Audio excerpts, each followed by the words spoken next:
Good afternoon everyone, welcome back to my channel. কেমন আছো তোমরা সবাই? আশা করছি সবাই খুব ভালো আছো। আমিও বেশ ভালো আছি। দিনটা ছিল সোজা রথের দিন। সকালবেলা ঘুম থেকে উঠে আমি ফ্রেশ হয়ে নিয়েছি আর তারপরে দিকে বিছানাটাও গুছিয়ে নিচ্ছিলাম। আজকে জানো তো অনেক কিছু প্ল্যান ছিল, বাট আলটিমেটলি কিছুই হয়নি। সেটা তোমরা আস্তে আস্তে ব্লগে দেখতেই পাবে। আমার জানো তো ছোট থেকে একটা বাজে অভ্যেস, যতই গরম পড়ুক বা ঠান্ডা বা যাই ওয়েদার থাকুক না কেন, আমার কানের ওপর একটা কিছু চাই। ছোটবেলায় একটা আসলে ঘটনা ঘটেছিল, আমার কানের মধ্যে পোকা ঢুকে গেছিল। সেই ভয়ে আমার আজও কাটেনি। আমি কানের ওপর কিছু না নিয়ে ওই জন্য ঘুমোতেই পারি না। এদিকে মাও টুকটাক কয়েকটা কাছাকাছি ছিল, সেগুলো মারও কমপ্লিট। কয়েকদিন ধরে তো বেশ ভালোই বৃষ্টি হচ্ছে, সকাল থেকে আকাশ মেঘলা। আমার কতগুলো ক্লিপ কিনতে হবে। সেদিন বিশাল থেকে অর্ডার করলে যখন কিনলা না কেন? তোমাদের সাথেও কি এমনটা হয়? মনে করে দুটো জিনিস অর্ডার দিলে ঠিক একটা না একটা জিনিস বাদ পড়েই যায়। আর এদিকে আয়নাটার অবস্থা দেখো কি প্রচন্ড ধুলো পড়েছে। আজকে টিফিনে চিড়ের পোলাও হবে না চিড়ে ভাজা হবে, সেই চিন্তা করতে করতে অবশেষে ভাজাই হচ্ছে। ব্রেকফাস্টে মা আজকে চিড়ে ভাজছে। চিড়ে ভেজে পেঁয়াজ কুচিয়ে মাখলে না এভাবে খেতে দারুণ লাগে। তবে এই চিড়ে ভাজার প্রসঙ্গে তোমাদের একটা কথা বলি। এই চিড়ে ভাজাটা আমাকে মা প্রায় করে দিত, ঠিক আছে, আর খেতেও বেশ ভালো লাগতো। তো ওই বাড়িতে যখন যাওয়ার পর চিড়ে নিয়ে এসছে, মানে রিসেন্টকারই ঘটনা বলছি, মা চিড়ে ও বাড়িতে চিড়ে নিয়ে আসা হয়েছে। তা আমি বলছি আমার মা এরকমভাবে চিড়ে কাঠখোলায় ভাজতো, দারুণ লাগে পেঁয়াজ দিয়ে খেতে। দিয়ে তখন ওই বাড়িতে মা বলছে তাহলে ভাজ, চিড়ে আছে তো চিড়ে ভাজ, তাহলে ওইভাবে খাওয়া যাবে। এবার আমার মা যে ওর মধ্যে তেল দিত, সেটা আমি কোনোদিন, মানে এতদিন খেয়েছি তাও আমার বোধগম্য হয়নি যে ওটার মধ্যে তেল দিয়েছে মা।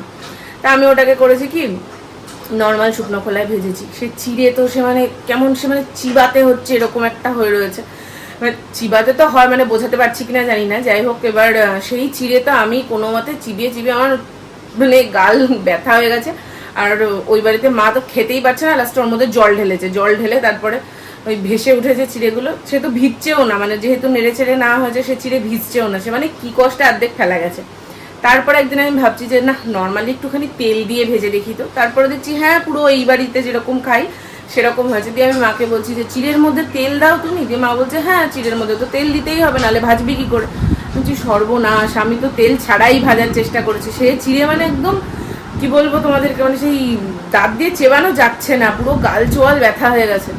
আজকে মার ওই চিড়ে ভাজা দেখে আমার তাই মনে পড়লো। এক একজনের এক এক রকম খাওয়াতে অ্যালার্জি থাকে। তবে আমার একটা অদ্ভুত প্রবলেম হচ্ছে, শসা আর পেঁয়াজ একসঙ্গে খেলে আমার বিভৎস গ্যাসের প্রবলেম হয়। আগের দিনের ব্লগে যেমন শর্মিষ্ঠা জানিয়েছিল সজনের ডাঁটা খেলে ওর অ্যালার্জি হয়। আমার তো শুনে বেশ আশ্চর্য লাগলো, মানে এটা আমি শুনিনি। আমার মার যেমন ডিমে অ্যালার্জি আছে, তেমনি তোমাদেরও হয়তো আমারটা শুনে আশ্চর্য লাগছে। তোমাদের আর কারোর কোনো কিছুতে প্রবলেম এরকম আছে কিনা আমাকে জানিও তো। কমেন্ট পড়তে বেশ মজাই লাগে।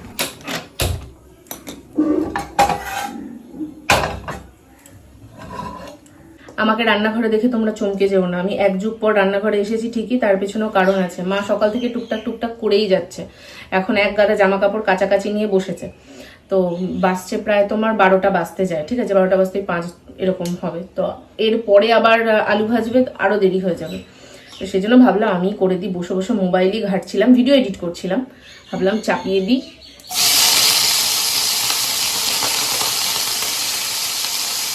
মা দেখে খুশি হয়ে যাবে। মাদের খুশি করতে বেশি কিছু লাগে না। সকালবেলা এক কাপ চা করে দেবে, মা খুশি। বোতলগুলো একটু জল ভরে দেবে, মা খুশি। একটু কিছু কেটে কুটে হেল্প করে দেবে, মা খুশি হয়ে যাবে। ঘর গুছিয়ে দিলেও মা খুশি হয়ে যায়। জামা কাপড় হয়তো মা তুলে এনে রেখেছে, সেগুলো যদি আমি ভাজ করে রাখি সারাদিনে কম করে 3বার বলবে অনেক আমার হেল্প হয়েছে, জামা কাপড়গুলো ভাজ হয়ে গেছে। আলুটাকে কেটে মা নুন মাখিয়ে রেখে দিয়েছিল, জানো আলুটা নরম হয়ে গেছে। আর আমিও আবার একটু ঢাকা চাপা দিয়ে প্রথমটা রেখে দিয়েছিলাম, তাড়াতাড়ি হয়ে গেলে বাঁচা যায়।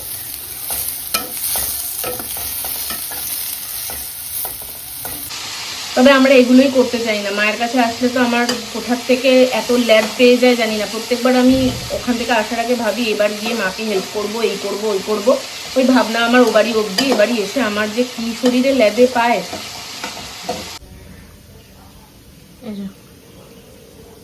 ইনি হলো আমার মার বডিগার্ড। আমার মা এখানে বসে রান্না করে আর ও এখানে এসে দাঁড়িয়ে থাকে। মা আবার বিস্কুট ফিস্কুট দেয়, যেহেতু দেখেছে নতুন মানুষ, একে তো ঠিক চিনতে পারছি না, চলে গেল, একদম মুখ ঘুরিয়ে চলে গেল।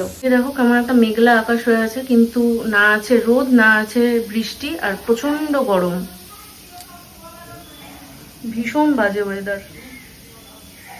কালকে রাত্রিবেলা সয়াবিনের তরকারি হয়েছিল, সেটাই আছে, দুই বেলাতে হয়ে যাবে। এর মধ্যে ডাল আছে আর এদিকে তো আলু ভাজা হচ্ছে। চলো, আমার এই ঘরের কাজ কমপ্লিট, আলু ভাজা কমপ্লিট, মার ওদিকে কাছাকাছি সব কমপ্লিট, স্নান করে পুজো দেওয়াও কমপ্লিট এদিকে। তুই ভাত দিয়েই দিয়ে থাকতো বলে আর আমি সেই 7 সকালে স্নান করে নিয়েছি। মা আজকে কাছাকাছি করবে বলে আমাকে বলেছিল উঠে আগে স্নান করে নিতে, তো উঠেই আমি আগে স্নান করে নিয়েছি। এখন আমার এত গরম লাগছে, ভালোই লাগছে না। আর আমার সমস্তগুলো নাইটি মা কেচে দিয়েছে। ভাবো তো, আমি এখন যদি গাও ধুই আমাকে এই নাইটিটাই পরতে। দুপুরবেলা খাওয়ার জন্য মা এদিকে ডিম ভাজা করে দিয়েছিল, তারপরে লাঞ্চ করে আমি ঘুমিয়ে পড়েছিলাম। সন্ধেবেলা ওঠার পর এদিকে দুজন মিলে চা নিয়ে বসে পড়েছি আড্ডা দিতে। চাটা কিন্তু আমি বানাইনি, মাই করেছে।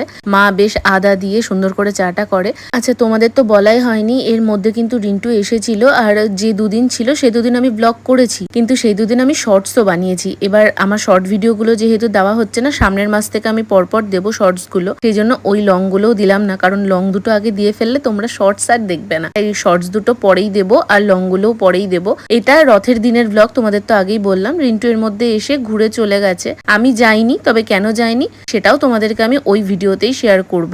এদিকে মার সন্ধে দেওয়া কমপ্লিট। সবার প্রথমে বলি, আজকে হচ্ছে সোজা রথ, তাই আমার তরফ থেকে তোমাদের সকলকে শুভ রথযাত্রা। তোমরা আজকে দিনটা কেমন ভাবে কাটালে, কোথাও ঘুরতে গেছো কিনা অবশ্যই জানিও। আমরাও ভেবেছিলাম জানো তো বেরোবো, একটু রথ দেখতে যাব, মেলা হয় এখানে, অনেক কটা জায়গায় মেলা বসে, তবে ওই আর যাওয়া হয়নি। দেখি যদি উল্টো রথের দিন যাওয়া হয়। দাঁড়াও এক সেকেন্ড, মা এদিকে প্রদীপটা জ্বালিয়েছিল তো প্রদীপের বুক জ্বলতে লেগেছে, আর আমরা খিদে পেয়েছে।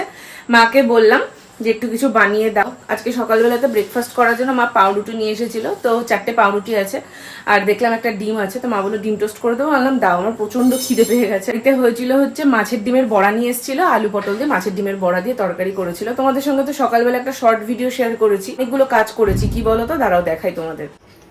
এই দেখো, এই দুটো ব্যাগ আমি পুরো গুছিয়েছি। এই ব্যাগটার মধ্যে করে আমি সমস্ত কিছু ভাঁজ করে রেখেছি ঠিকঠাক ভাবে, কারণ এই ব্যাগটা কিন্তু আমার না, এই ব্যাগটা মার ব্যাগ। আমার সব জিনিস না ছোট, আমার যে ব্যাগটা সেটাতে আটছিল না, তো এটার মধ্যেই ঢুকিয়েছি। আর এই ব্যাগটা এত প্রচন্ড ভারী হয়েছে, আমার পক্ষে নিয়ে যাওয়া অসম্ভব। রিন্টু আসবে বলেছে, রিন্টু নিয়ে কি করে যাবে আমি জানি না। যদিও ওই ব্যাগটায় চাকা আছে, ঠেলে নিয়ে যাওয়ার সুবিধা, কিন্তু তাও ব্যাগটা মানে তুলতেই বিরাট কষ্ট হয়ে যাবে। জানি না কি করে এই ব্যাগ আমি নিয়ে যাব। এখনো তো বাড়িতে পড়া নাইটিগুলো ঢোকানো বাদ আছে, তারপর বড় শ্যাম্পু, বডি ওয়াশ, স্কিন কেয়ারের জিনিসপত্র, বডি লোশন, মেকআপের জিনিসপত্র কিচ্ছু নেওয়া হয়নি। বাড়িতে পড়া নাইটি, এই সমস্ত কিছু ঢুকলে কিভাবে ব্যাগ নিয়ে যাব জানি না, বাট যাই হোক দেখা যাক কিভাবে নিয়ে যাওয়া হয়। এ বাড়িতে বিয়ের আগেও মাঝে মধ্যে রাত্রিবেলা আমি ভাত বা রুটি কিছু খেতাম না, কখনো চাউমিন বা কখনো এরকম পাউরুটি, আমরা তিনজনেই এরকম খেতাম। তবে বিয়ের পর ওই বাড়িতে তো রাত্রিবেলা যেহেতু ভাত বা রুটি খাওয়া হয়, এই আবল তাবল খাবার ক্রেভিংসটাও আমার একদমই চলে গেছে। তবে আজকে রাত্রিবেলা মাকে বলছিলাম ভাত বা রুটি খাবো না, কিন্তু ওই যে দুঃখের বিষয়, পাউরুটি খুব একটা বেশি ছিল না, মাত্র 3 পিস ছিল, তাই আর একটাই ডিম ছিল, তো সেটা দিয়ে মা সন্ধেবেলার জন্য ডিম টোস্ট বানিয়ে দিয়েছিল। এটা সন্ধেবেলাতেই খেয়েছি, কিছুটা ওই তরকারি দিয়ে খেয়েছিলাম। আর আজকে মা ওই মাছের ডিম নিয়ে এসেছিল, তোমাদের তো দুপুরেই দেখালাম যে সয়াবিনের তরকারি ছিল, আর মাছের ডিমগুলো ভেজে রেখে দিয়েছিল। এই সন্ধ্যাবেলাতে আলু পটল দিয়ে সেটা তরকারি করেছে, তার সঙ্গে এখানে লাল শাক কেটে রাখছে, আসলে কালকের জন্য কেটে কুটে রাখলে না সকালে একটু সুবিধাই হয়। আর মারা রাত্রিবেলা নিজেরা খাবে বলে এখানে চিপস ভেজেছিল, তার সঙ্গে পাঁপড় ছিল। এগুলো আলুর চিপস, যেগুলো মা বাড়িতেই বানিয়েছে। তবে আমি রাত্রিবেলাতে রুটি খেয়েছিলাম। মামিরা এসেছিল, যেটার ক্লিপস নেওয়া হয়নি, মামি মিষ্টি নিয়ে এসেছিল। ব্যাস এভাবেই দিনটা শেষ করলাম। আজকের মতো টাটা।